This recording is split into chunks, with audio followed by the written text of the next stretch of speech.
Hello and welcome to Lancast. Danny Martin and Josh Gerber are here as your hosts, and we have a very special guest with us today, Tim McMaster. Welcome. Hello, gentlemen. I think you're being very generous with the special guest part, but I'm happy to be here. You are special, Tim, and why are you hiding from us? Like we can't see you. Well, as I explained to you earlier, I had a long night at the gym, and I am just not feeling myself today. So Yeah, feel free to use whatever embarrassing picture you like of me. I give you full permission for that. I think Tim's hiding from the government. That's the real reason. He's All libertarians hide from the government. I would never. All right. Admit So that. yeah, let's talk about our content for today. Tim, you ran for office several times. I did, yes. Yeah. Every time as a libertarian. The Libertarian Party. Okay. Now I wanted to ask you, have you ever thought about joining the dark side like Josh and I have? The two parties. So I actually was a member of the dark side of the duopoly of the Mono Party in, oh God, was it 2008 or 12? I don't even remember at this point. But Ron Paul was still on the Republican primary ticket. Yes. Even after he had officially dropped out of the race, but he was still on. So I changed my registration 30 days out. I voted for him, and then immediately changed back to Libertarian. That's it. That was the last time I was in the duopoly. Okay. Well, that's okay. To each his own. And, we talk about on the show here, like there's no right or wrong answer. We don't vote shame anyone. And I don't care if you vote Democrat, Libertarian, whatever. I just think it's interesting. Have you felt there was any futility in, because is it frustrating to run as a Libertarian because, the system's stacked against you, like with the two parties? So it is extremely frustrating, but it's also very liberating. It's frustrating because you don't get the press coverage. You don't get kind of like the free or the unearned media, as it were, that you get from being a Democrat or a Republican. But it's liberating in the fact that because you don't get that, you have to go out and make your own action. So you can do basically whatever you want, excuse me, while you're running, and invite as much press as you want, invite whichever press you want. You can sculpt your narrative as far as like what you're doing and how you're doing it as much as you want, because if they don't show up and you send out a press release that says you did all these wonderful things, and certainly I'm not encouraging anyone to lie about it, but they have no way of verifying it.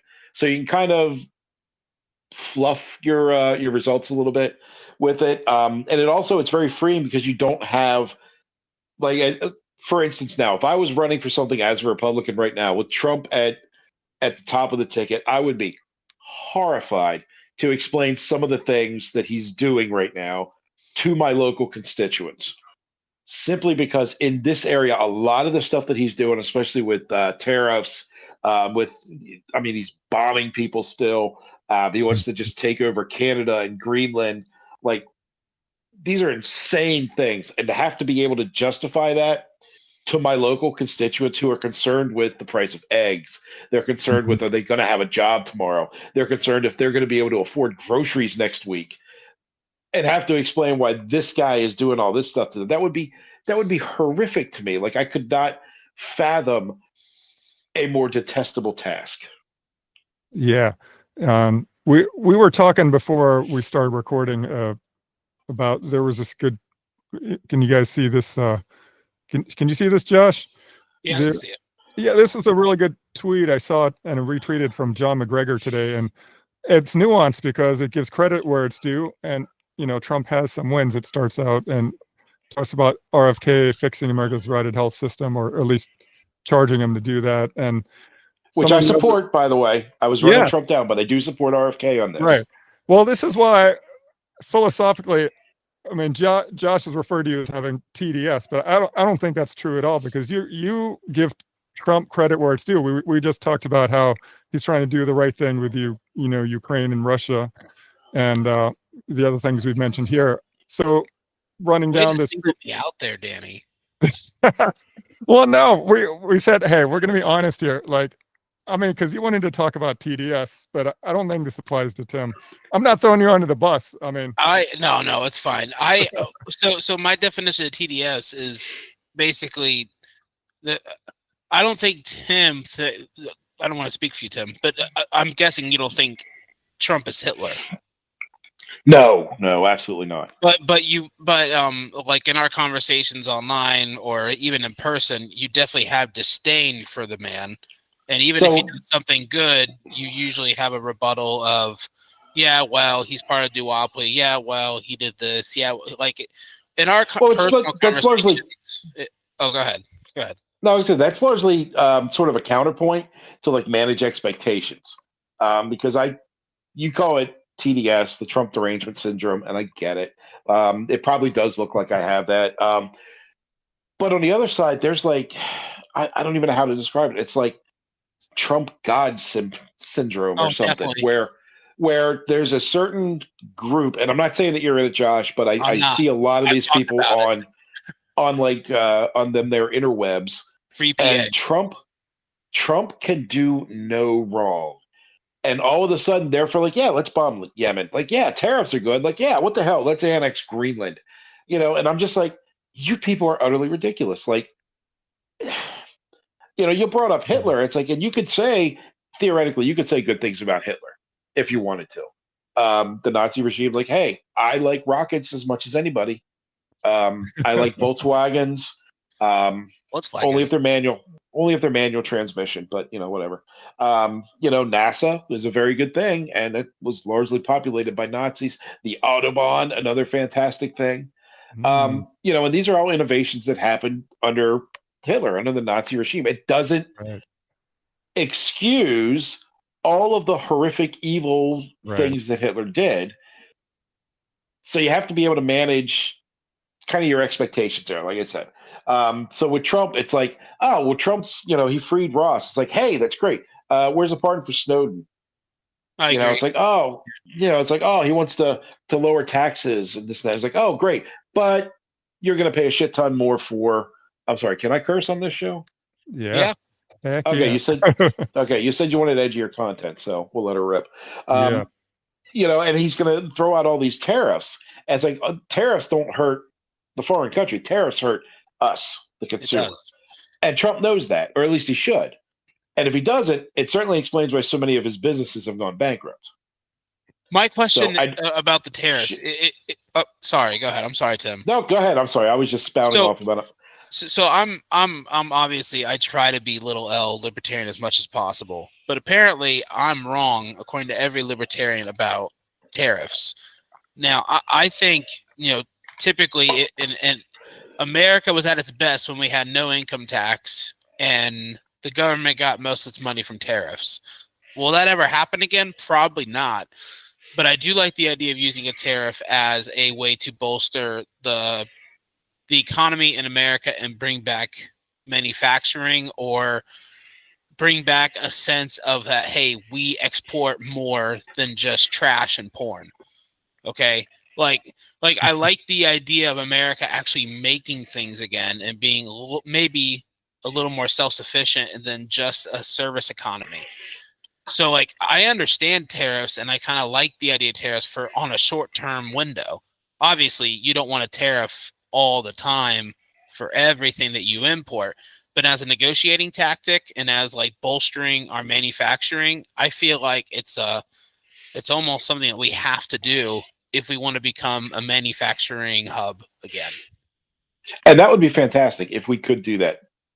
Part of the problem, though, is tariffs are right now, they're an immediate, you said bargaining tactic, I say tax, whatever. They're an immediate action. Like there's an action, there's a reaction. There's a tariff, and importing either slows down or prices increase. To get back to America being self-sufficient and being more of a manufacturing economy, it takes time. It takes time to build those factories. It takes time to get that capital investment, to get the innovation that's going to actually get us to that point. And I think putting these massive tariffs, 25% or 20% on automotive parts. Listen, my Toyota that I drive, and I'm not proud of it, so much. I drive a Prius. It was manufactured in Ohio. Yep. Now, the ownership is in Japan, but my car was manufactured in America. But if I need a part for it, it just went up 20%.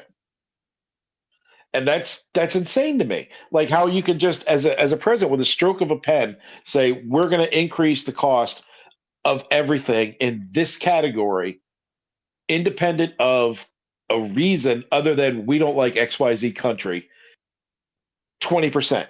Like it boggles my mind how anybody is pro that. And I get that we used to have, tariffs, and that the tariffs were how the federal government was funded. I understand that. This is not that country anymore, unfortunately. Everything is so interconnected right now, and we could get into this. The regulatory burden to actually open a new manufacturing facility is so ridiculously just obtuse. Like to open a factory, like it's a 20-year process almost, and there's no way that is sustainable either. So there's a lot of systemic problems in the country right now, and I don't think just increasing the cost, even as a temporary stopgap or as a negotiating tactic, is a solution. Okay. Now Toyota is a good example because Toyota does make almost all the parts in America now. Toyota is one of the manufacturing companies that actually makes most of their parts, and that's because it was just too expensive to ship here. Right. So yeah, I agree with you to a point, and I do agree that the regulatory system to make plants here in America are crazy, but that's only 4 years old because Trump's first administration, he slashed a ton of regulations and actually boosted the economy really quickly. So, and I'm pretty sure he put everything back to the way it was 4 years ago. So tariffs are definitely like not a long-term strategy if everyone is still paying income tax. And I realize that, and I agree with that. By the way, that sounds very refreshing, Tim, whatever you're pouring. Oh, sorry. Just pouring some water on some hard-boiled eggs. All right. I was just hoping it wasn't the toilet like Vivek was, that hot mic with Vivek on X. That was hilarious. If you guys, I don't know if you guys remember that or not. But anyways, yeah, tariffs. I have a few friends that are really freaking out about the tariffs, but I honestly think there's a chance that they're going to make a deal with Canada. And also, what about the trade deficit, Tim? Like, do you think it's okay for us to have a trade deficit with China, with Canada, with Mexico, with Japan? Like, wouldn't it be better if we had a president that would say, "Hey, we have a trade deficit with you guys, and that needs to be fixed"? Well, I mean, the thing about trade deficit is it's not always a bad thing. Like, for instance, there is a huge trade deficit between me and my grocery store, right? Like, I can't grow and manufacture and make on my own in my tiny little 2-bedroom apartment that I'm in now everything that I need to survive.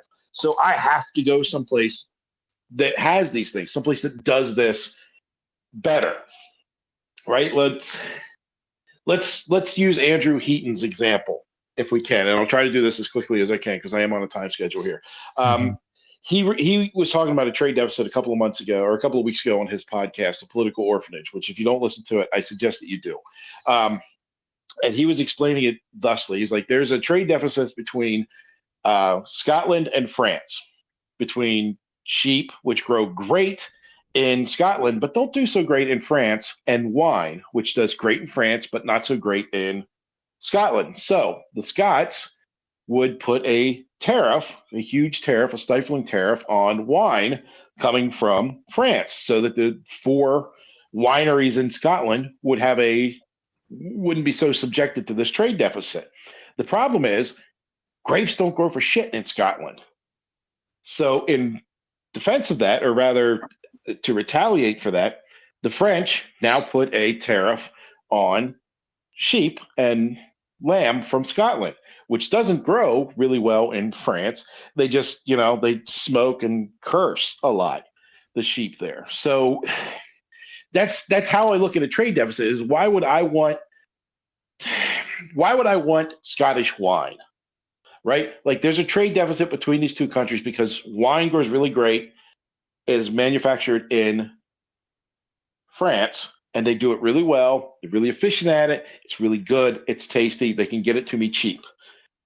Versus wine from some other place, just because there's a trade deficit. So a trade deficit is not always, as I said, it's not always the end all be all. And I know if he never hears this, he'll hate me for butchering his analogy, but it's on his podcast, and I suggest you go listen to it because that's where I stole it from. Okay, that's fair enough. But can't you just do a trade? Can't you fix a trade deficit by making sure that the value in dollars is equal, not the good, not the goods or services. So like a trade deficit can be put in a monetary amount. Say we're $83 billion in a deficit with Canada. Isn't there a way to communicate that with Canada and say you need to buy $83 billion worth of goods and services from us, whatever that may be, so that we are equal or you're close to equal? That sounds like fascism to me, though. Like dictating to another country, you have to buy X from us. That screams to me that it is the antithesis of a free market. Well, we don't even have anywhere close to a free market either way. It's definitely government. We haven't in decades. Yeah, it just. It was just a question. I was just like if the government were to say like, hey Canada, we have X trade deficit with you, or hey Mexico, we have Y trade deficit with you. You need to start purchasing that much of other things from us. Like, I don't even see how it would be enforceable. And two, like I said, it's just now. Isn't that what he's doing now? He said you basically have till now, till April 4th, which is 2 days from now, to basically make it more equal. Are we talking Canada and Mexico, or are we talking Canada? I think Canada is the one that he's really focusing on more than Mexico. See, I understood that he was putting one of the reasons he was putting the tariffs on was that he was trying to stop like illegal immigration and like fentanyl crossing the border and things of that nature. So if I'm wrong on this, I apologize. But that was why I thought he was putting the tariffs in, was largely for that. I know obviously there'd be other reasons for it. I think largely was trade deficit. I mean, he talked most about trade deficit. I mean, he talked about the fentanyl and stuff like that, but you were talking about the voters and the Republican voters and how they think Trump is God. It's a lot easier to explain to an uneducated voter that, hey, I'm putting a tariff on these countries because of the fentanyl crisis and this crisis and, illegal immigrants coming in, than saying, hey, we have a trade deficit. Because most uneducated voters aren't going to know what a trade deficit is. Yeah, that's a good point. I will cede that point. As I said, if I'm wrong about something, I'm happy to admit it and apologize for my bellicosity. No, I believe we're $83 billion in the trade deficit with Canada. I think it's $83 billion. I think it's what I saw. That could be wrong. That could be the Chinese number. It's either the Chinese is $83 billion or the Canadian is $83 billion. I'm not sure which. It seems $83 billion from Canada just seems high to me.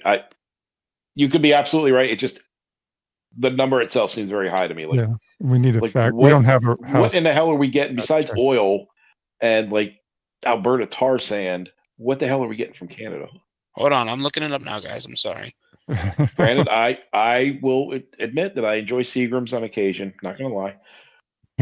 And I love the wrestling in Canada. I prefer their football. And who doesn't love Rush, right? I was about to say Rush. Yeah. Man. Yeah. Canada's finest. I used to like to watch Steve Nash play basketball. But yeah. All right. So the United States has a goods trade deficit of $83 billion with Canada. $63 billion from Canada. Okay. Wow. Okay. And China, just one for laughs and giggles.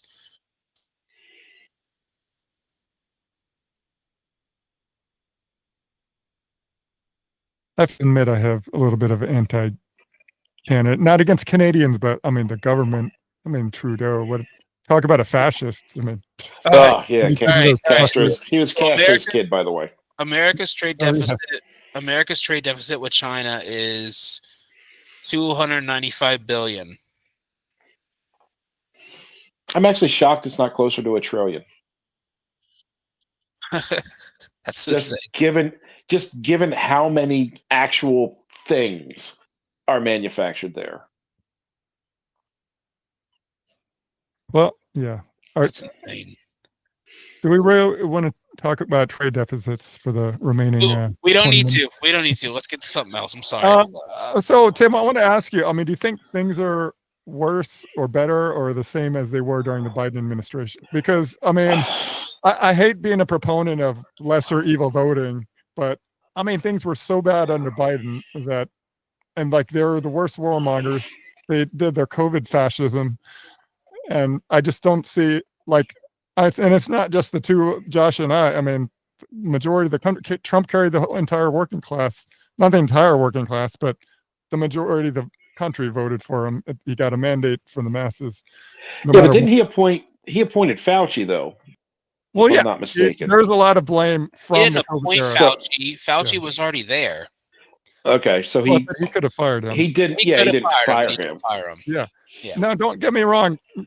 Trump was definitely not perfect during COVID, and it was his warp speed vaccine. But at least he wasn't mandating people to take it, and Right, and we could. I mean, I'm kind of opposed to like re-legislating the past or like rehashing the past. Like, yeah, the Biden years sucked. Like, no bullshit. Like, they were just freaking terrible. Like the whole COVID lockdowns and that whole thing was just unconscionable what they did to kids. My kids were both deeply affected by the whole homeschooling thing. Yeah. There's no excuse for it, but that's in the past. So you asked me if we're better off now. Like, I think in many ways, yes, and in some ways, no. Like, we're bombing more people now than we were during the Biden administration. Like, we're directly attacking an Iranian-backed, like an arm of the Iranian terrorist state. Doing that during Biden too, bombing Yemen. Were they bombing the Houthis? Absolutely, lots of times. In fact, that's one of the criticisms I have. Trump criticized that himself, which is hypocritical. So the peace. Yeah, what did you call him before we started? The peace president, and like he's still bombing people. Absolutely. Like without a declaration of war, without an act of Congress. Yeah. So I agree with you. It's extra constitutional. So I agree. I guess it's impeachable. I agree with you. The post where we got into it online was when I said I voted for someone who's supposed to be a man of peace. That's because when he was running, he was the candidate that talked about ending the war with Ukraine and ending no matter how I didn't like the way he talked about Israel, he at least said he wanted the fighting to stop. Right. So, and I appreciate that. We were also talking about the president who crossed over into North Korea and shook hands with North Korea's leader and stopped Rocket Man from shooting off rockets into the Japanese Sea. I mean, he's the reason why the number one terrorist in the world was killed, which, I mean, I guess you may say isn't a terrorist, or you say maybe we shouldn't have done that. I think the number one, terrorist in the world being dead is a good thing. And are you talking about Solomon? Oh, yeah. I disagree with you about that, Josh, but we can argue that some other time. I that's fine. Yeah. So that whole post, I was mainly disturbed about your comment was that you basically didn't care that he went to North Korea and shook their leader's hand. You didn't care that he actually is trying to end Ukraine and try to stop the killing in Israel. Like, he's not a perfect man, but at least he wants to end the wars. Right. And he says he wants to end the wars. But he's giving more lip service towards policies that would work towards ending the war. Whereas with the Biden administration, they just wanted to keep funding things, and it was if I mean, it was even more performative, I guess you could say. to the Biden administration's credit, they were at least honest about it. Like, we're going to go bomb people. Trump is saying, I'm a man of peace, and I want to end the fighting, but he's still bombing people. So is it better to be lied to or to be told the truth? I think if it wasn't, I'm going to go back to when you're talking about Ron Paul. Ron Paul was the first Republican to stand up and say that the Iraqi war was wrong, and we shouldn't have done that. If it wasn't for Ron Paul doing that, Trump would have never done the same thing and said that to Jeb Bush in the debates. Thanks to Ron Paul standing up and talking about being anti-war, that's why Trump saw, there's a base that in the Republican Party that is anti-war. So that changed a lot. Ron Paul changed the Republican Party from like a salute the flag and say the Pledge of Allegiance to like, we don't really need to like go to war with everyone. So like I'll give credit where credit is due. I will credit Ron Paul with a lot of the things that you just said, but at the same time, he was still a Republican. And the majority of the time, he voted along with Republicans. He said a lot of good things, but if you look at his voting record, he actually did vote along party lines at least 85 to 90% of the time. So Ron Paul, great Republican, great man. And this is coming from my base, right? It's from like the Libertarian side, because the Libertarians have this sainthood of Ron Paul, and I don't think it's justified. So Ron Paul, great Republican, really kind of 50-50 Libertarian. I mean, this is the whole reason I joined the Republican committee. I want to turn the Republican Party into the party of Thomas Massie and Ron Paul. And no, those guys may not be perfect, but they're the best our politicians in Washington have to offer. Massey's near perfect. They're the best of the worst. Yeah, you could argue that. So I think once you get into that cesspool, into that swamp, now I'm an atheist, but I think that the place does steal your soul. Sure. Probably does. Your soul or your ethics or your morality, pick your word. But it steals it. It steals it right away from you. Just being in that town, in that 10 square miles is gives me chills just thinking about it. But you wanted to go there when you only ran for state. No, I ran for state and local offices. I would never run for anything national. Yeah. Ever. Yeah, I wanted to ask you, what does a lieutenant governor actually do? So the lieutenant governor only has a couple of like actual outlined tasks. The biggest thing is it's president of the General Assembly. So whereas the vice president is sort of the president of the Senate in federal terms in DC, in Harrisburg, the lieutenant governor is the president of the General Assembly. So they're supposed to be there gaveling all the sessions in and maintaining order. And I think they very rarely ever do that because they're off doing other things. They're on one of the 3 votes on the pardon board for the state. So as people would come up and say, their pardons or whatever would come up, lieutenant governor would be one of the 3 that actually votes on that. And I think the other one, and this may have actually even changed when little Joshy got in.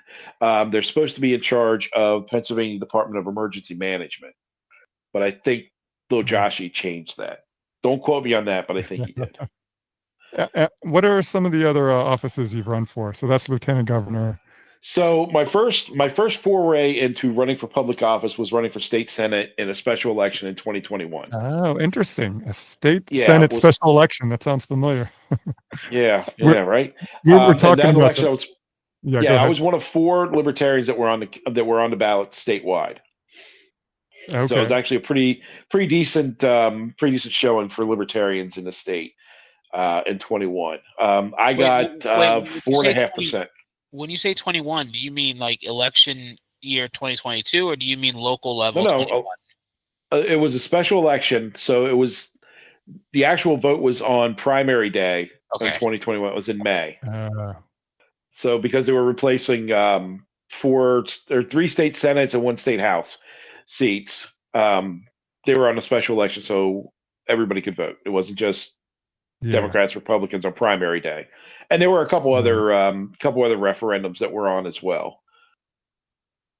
So we got our campaign got I think 4.5% in the 48th district, which is Lebanon County, part of York County, part of Dauphin County. The previous year, Joe Jorgensen and Spike Cohen got 3.2% in the district. So we actually outperformed the president and vice president candidate that year.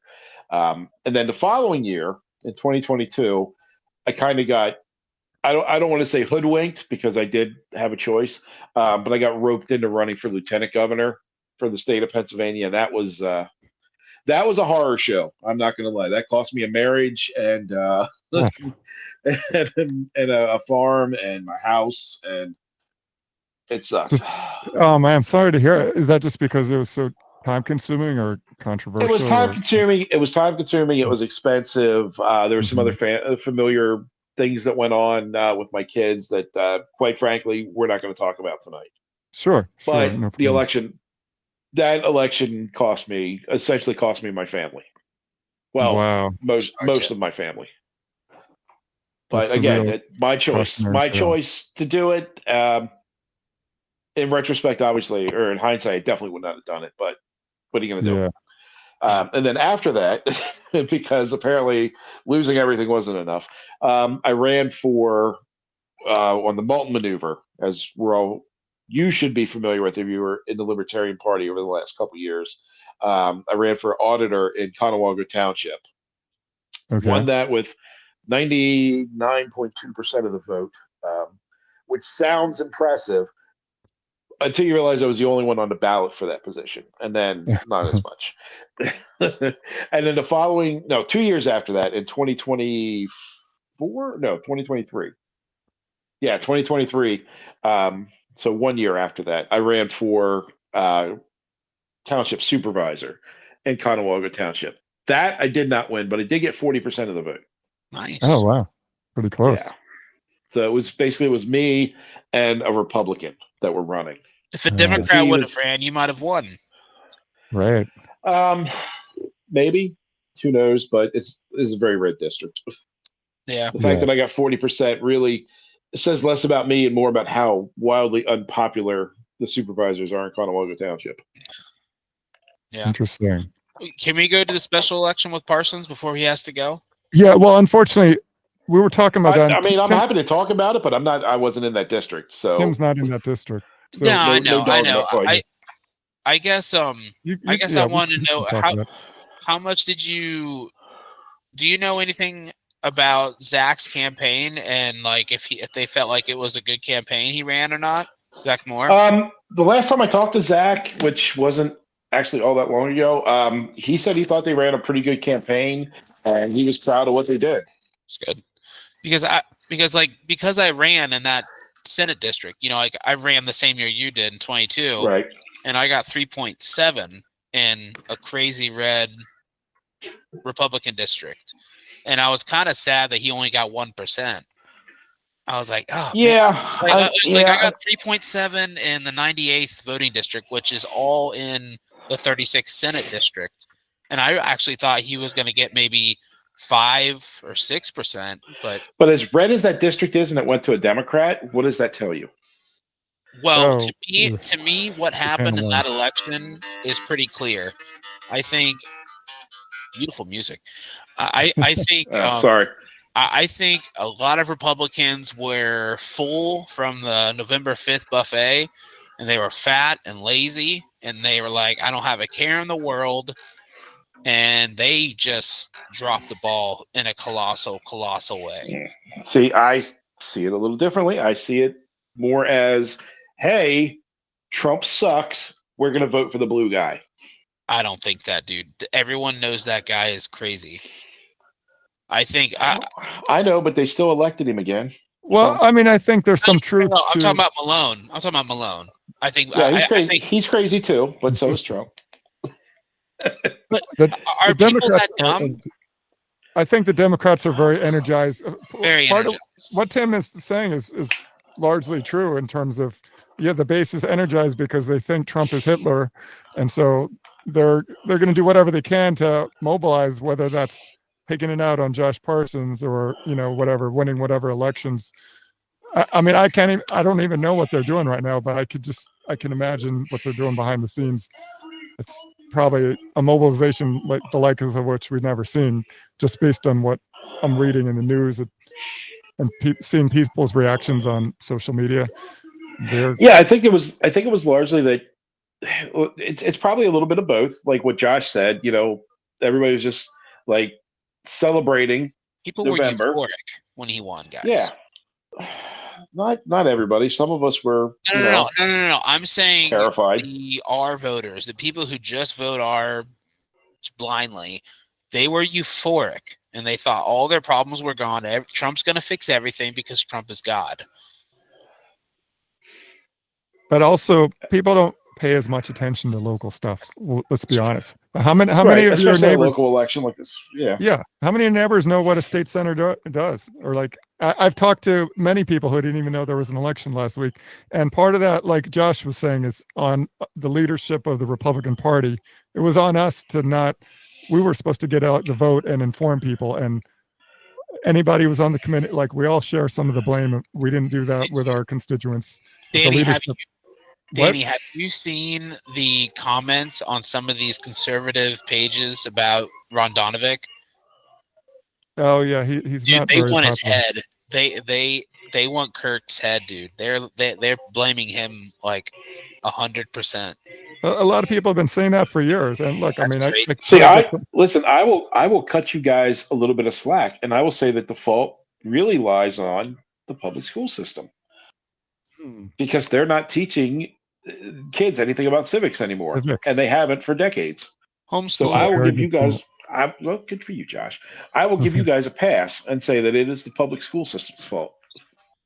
That is a very good point. That actually makes me feel better. That point should be driven home, because we also have school board elections coming up. Now, I don't know how much that's presenting the right candidates is going to change the system, but it's a very good point that the civics aren't taught in the public schools. And I go out of my way to teach my kids, how to be good citizens and how to be responsible and like what I try to teach my kids how to think, not what to think. Right.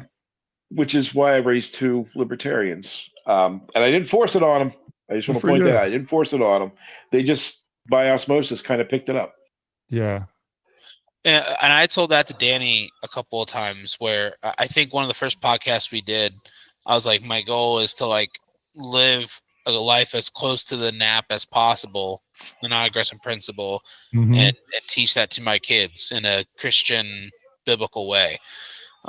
And if one generation would just do that, or say a small percentage of every generation would do that, this country could be in a really good shape in 50 years. But hey, listen, the revolution was fought with only 3% of the citizenship taking up arms, so it doesn't take much. Yeah. Absolutely. No, this is encouraging. We're probably gonna have to wrap up soon, right, Tim? Because you got only about 2 or 3 minutes. I got some family. I got kid stuff and family stuff I got to tend to.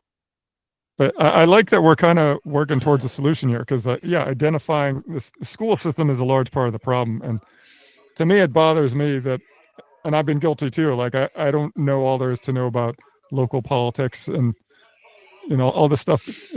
I was a little lost for some of the conversation about the trade deficit, but I generally understand more than the average person.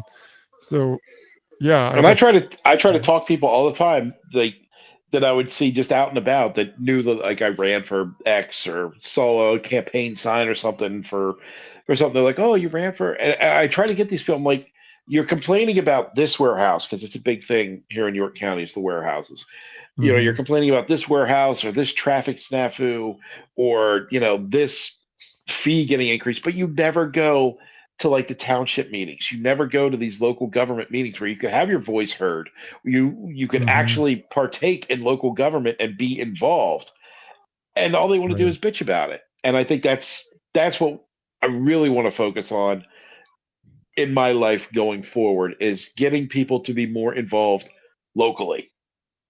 Amen. That's great, Tim. Whether that's local politics or supporting local businesses or just being more independent, self-sufficient. Josh said he had to tend to the goats earlier, and it really kind of made me sad because I used to have a huge goat farm. I know.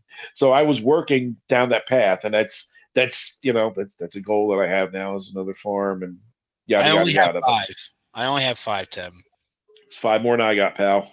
So maybe I'll come over and hang out with them sometime. You should. I live up here in Duncannon now. You should come out. You should come and give me some advice.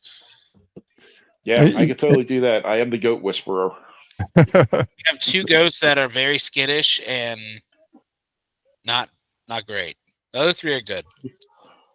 You should also come back on this show sometime, Tim. Yes. I know we're out of time, but yeah, fun. I'm I happy feel like to. we're just Hopefully, getting started. I'm happy to. I'll come in some night when I have more time, or we could do it on like a weekend during the day or something. Very cool. We could do a weekend, probably. Yeah, I'm sure we'll have a lot more to talk about. I mean, hopefully we won't be in the middle of World War III by then, but or some other catastrophe. Who knows? Who knows? Well, who knows? We still have Democrats and Republicans in Washington. So yes, unfortunately, yep, it's the swamp. All right. Well, thanks for being our guest tonight, Tim. And thanks for having me, gentlemen. It's good talking to you. Yep, I appreciate it. Thank you so much. Yeah, you have a good evening. Thank you, guys. You as well. Thanks. All right, take care. Bye. All right, that was our good friend Tim McMaster. We're going to continue the show. Josh, do you have more to say about the special election from last Tuesday? Yeah. In which, the surprising upset of Josh Parsons in a heavily Republican district. It made national news apparently, but go ahead. Yeah. I saw Glenn Beck talked about it, and it did make some other national news. Ben Shapiro. Well, who cares what he says? Yeah, that's true. I feel really bad for Josh. I mean, he's a really good guy, and he, on all accounts, he should have won. It's a shame it went to a crazy woke mayor who, I think Doug Mastriano said we're 2 seats away, Senate seats away from being California. I think is what Doug Mastriano said. So if the Republicans lose the Senate statewide, we're in Pennsylvania's in a lot of trouble. From doing what California did with no more gas vehicles by 2030 to cutting trying to invest in green energy and shutting down nuclear power plants, although I don't know if there's any more than Green Mile, but Green Mile is supposed to be coming back online. Cutting energy things, ending all fracking and mining, even to the Second Amendment. People think federally, the right to bear arms should not be infringed. That's the federal constitution.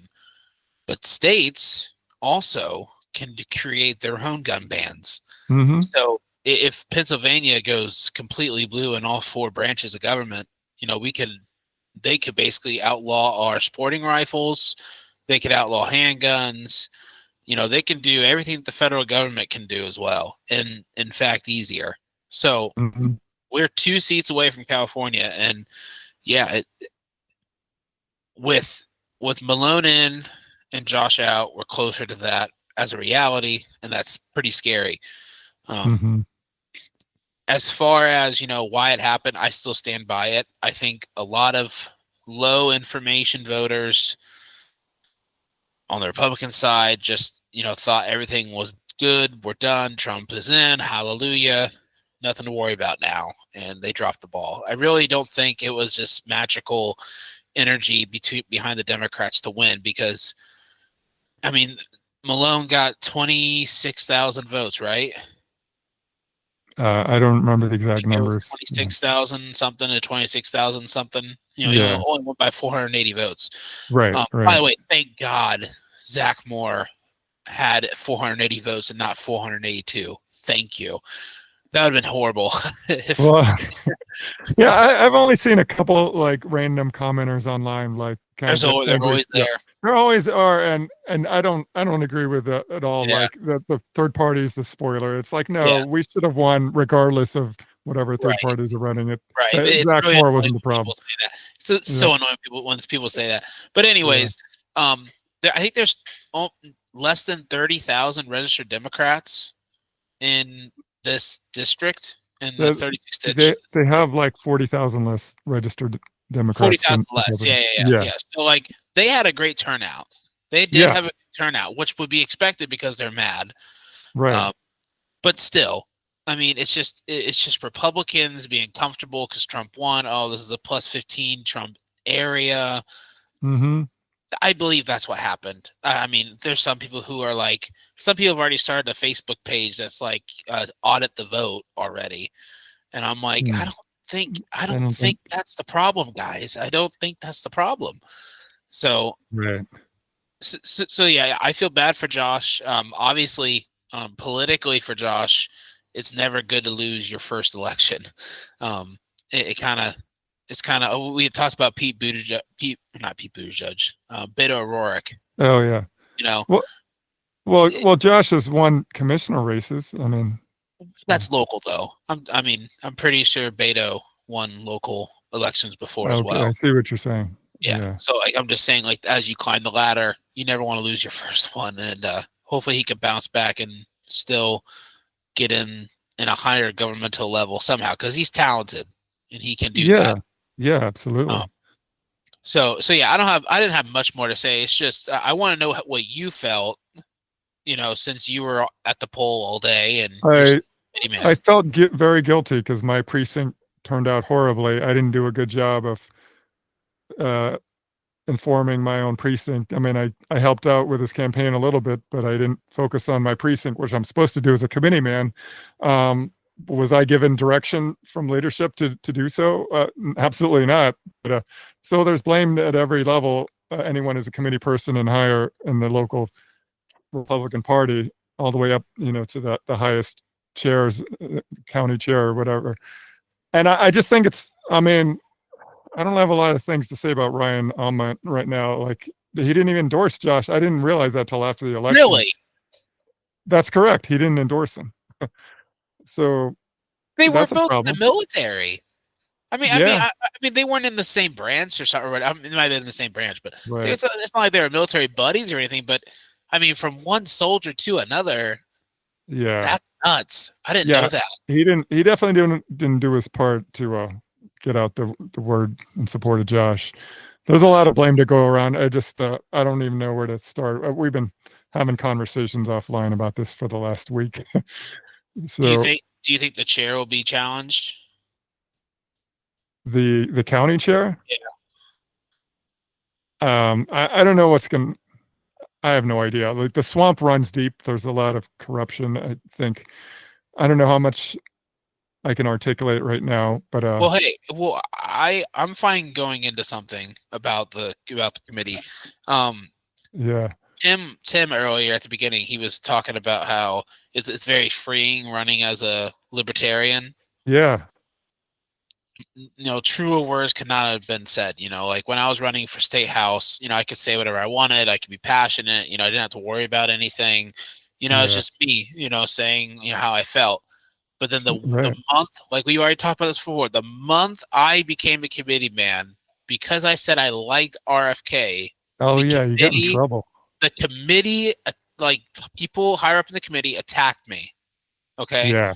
So like, and they were gonna have a hearing and remove me from there after me just getting in there, and basically, from some people higher up said, all you need to do is apologize and say you won't do it again.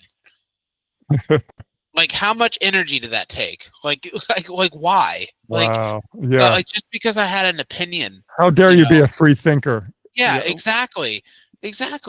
And like, I don't know. I see that as a problem in the committee. It is a problem. That's actually indicative of the very problem a lot of us have with the leadership of the local Republican Party. That's kind of the mentality. It's fall in line. Like, right. Yeah. Right. And then people you can't go against. And then I had sent you that article about Berks County Republican Committee last week.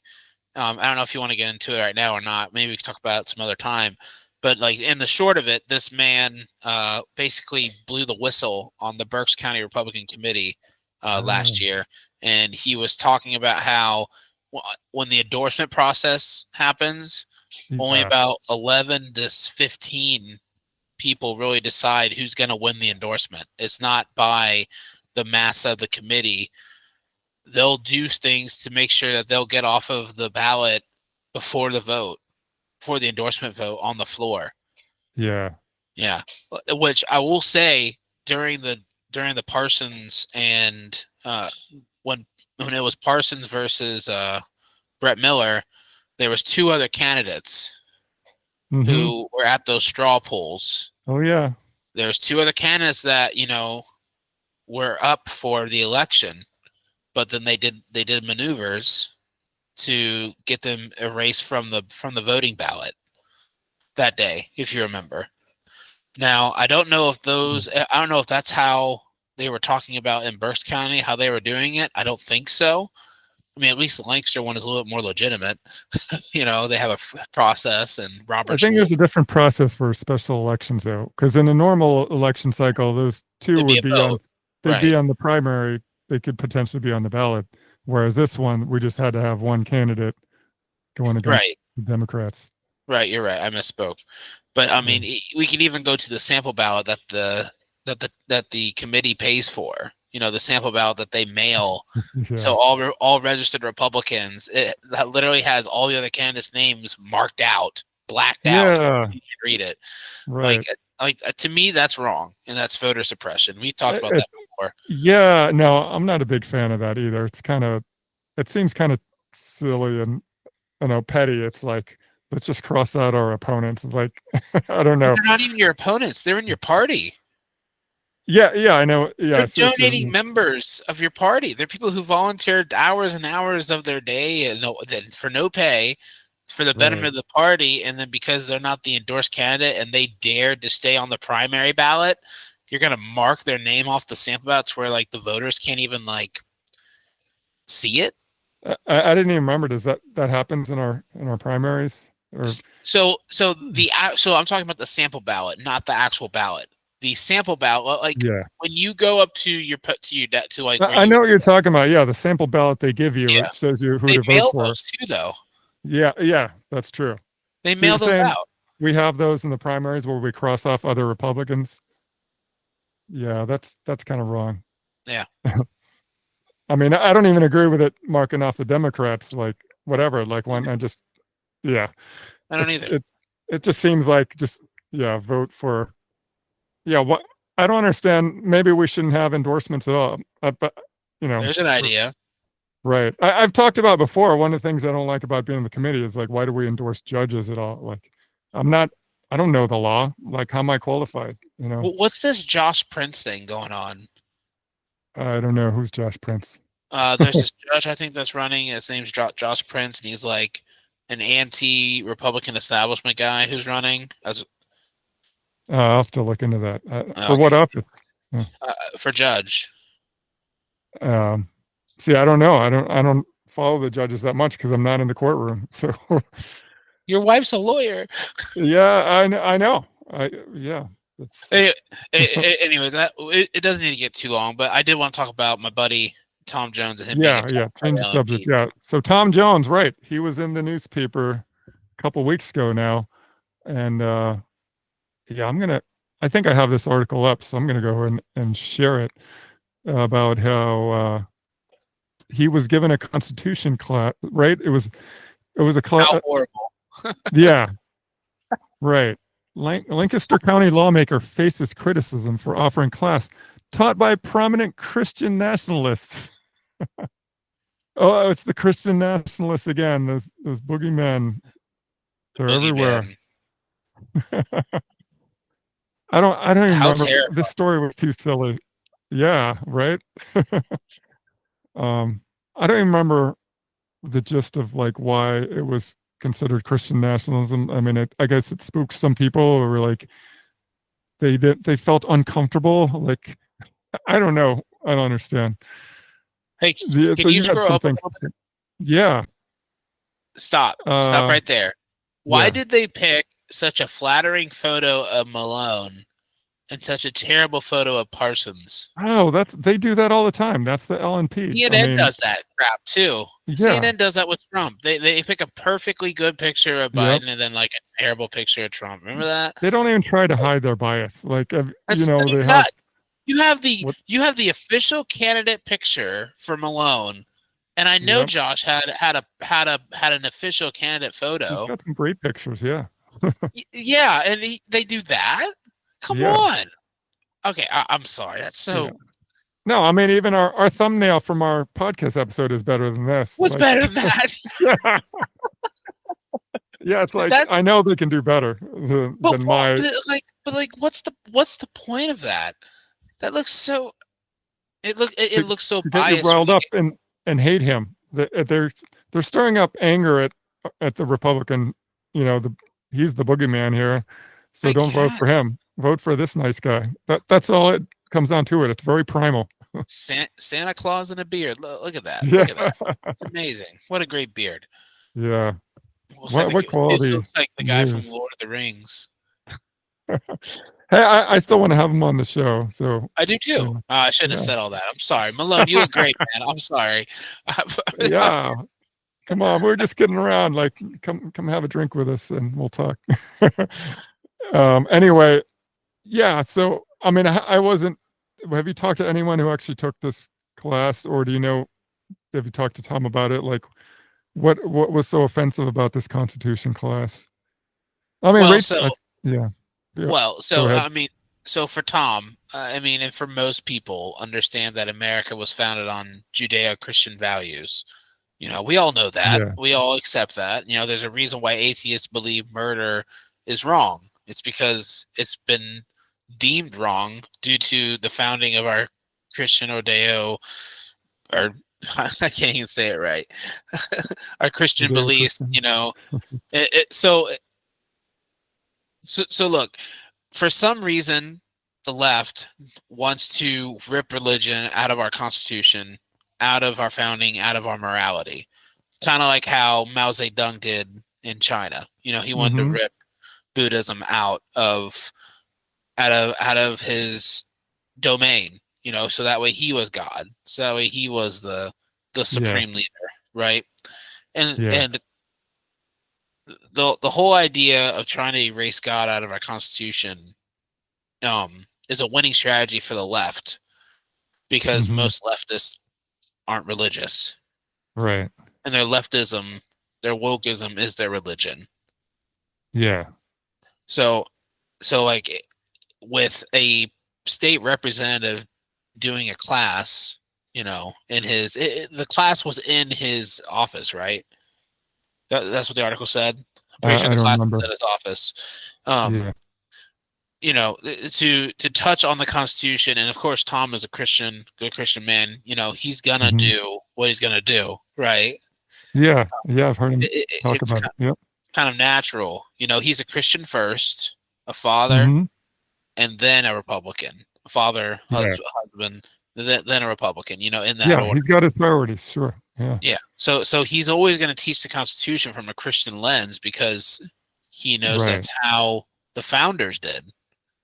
I think almost all of our founding fathers, everyone that signed the Declaration of Independence, were Christians. Yeah. And if they weren't Christians, they were deists who knew there was a God, but they weren't whole sure about the whole Jesus part. So they believed in a higher being.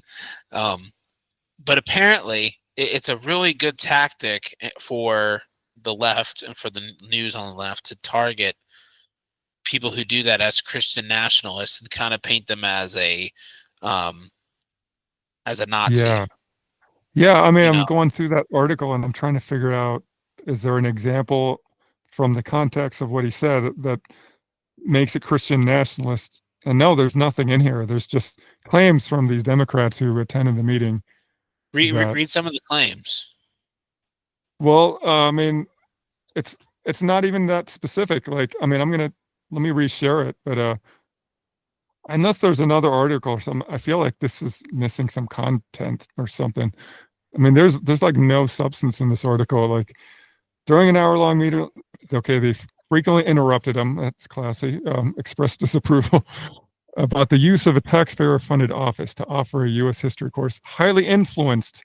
So, in what ways was it highly influenced? Is what I would want to know. And is there an actual example in this article? And I don't see anything other than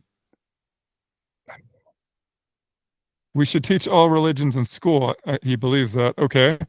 Why are we scared of that? There's really nothing. I wonder if there's a different article about this. Like, there's really no examples in here about what made it a Christian nationalism. Well, anytime you tie God into our Constitution, hey, bud. Oh, back up. What happened? Oh, wait. Are you? Owen came out. My son. Oh, sorry. I was looking at the article still. Yeah. Anytime, any Christian that's in government brings up God and the Constitution, they like to throw a big old fit. But the truth of the matter is that leftists bring their own religion into government. There's basically no substance in either article that lists a single example from the lecture.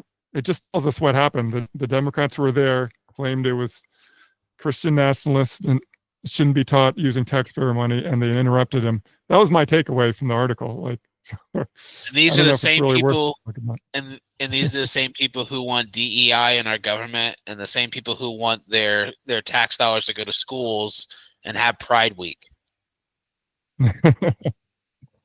Well, that's a religion. We'll see. Even Black History Month, even like celebrating Black History Month and doing all that stuff and using taxpayer dollars to single out a certain minority. That's their religion. That's leftism. That's wokeism. Yeah. I mean, some of the things are more innocuous than others, but yeah, why does everything have to be celebrated? Right. Yeah, I love diversity and culture and everything, but yeah, when the government starts making things designated to like now celebrate this, it's just problematic, I think. I know. Well, let's just celebrate our birthdays. All right. Let's just celebrate our birthday, our nation, our holidays, whatever holidays work for whatever religion you are. We don't need to celebrate minorities all the time. Well, Dave Smith doesn't think men should celebrate their birthdays at all. Wait. Was it their birthdays or was it Father's Day? He said. Maybe it was Father's Day. It was Father's Day. Yeah. We don't need a day of appreciation for us, but yeah, I think he also. I disagree with that, actually.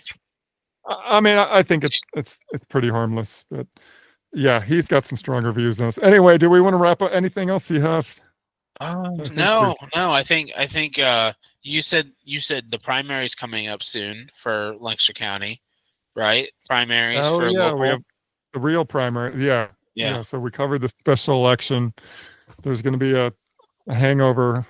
I mean, there's a lot of depression on our side, but the Democrats I'm sure, are happy about this big victory. But yeah, we do have another election coming up next month, and those are the primaries for, I think, well, at least in township, we have school board races and commissioner. You have supervisors seats. Though? You have supervisors. Commissioners. Yeah.